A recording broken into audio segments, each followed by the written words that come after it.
کہ حضرت لوط علیہ السلام کی قوم کے وہ لوگ جو اخلاق سے یعنی بد اخلاق ہو گئے، اخلاق سے گر گئے، یعنی وہ برے طریقوں پر چل نکلے، تو پھر قرآن ان کے بارے میں کہتا ہے کہ وَمَا كَانَ جَوَابَ قَوْمِهِ إِلَّا أَن قَالُوا أَخْرِجُوهُم مِّن قَرْيَتِكُمْ إِنَّهُمْ أُنَاسٌ يَتَطَهَّرُونَ، اور اس قوم کا کچھ جواب نہ تھا مگر یہ کہنا کہ اپنی بستی سے نکال لو وہ لوگ جو پاکیزگی چاہتے ہیں۔ یعنی یہ حضرت لوط علیہ السلام کی قوم کے لوگ تھے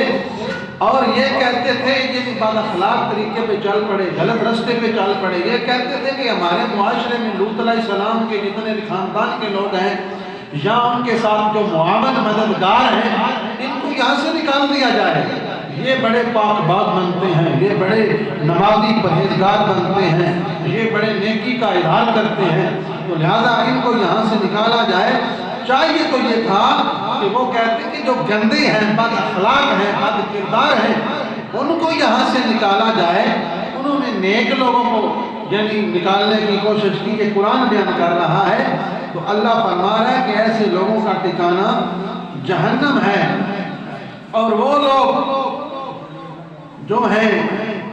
انسان یہ بھی یاد رکھے کہ نظام معاشرہ خوبصورت بنے گا تو اس میں کوشش کریں اپنی اولاد کو جو ہے وہ دینی تعلیم جو ہے وہ ضرور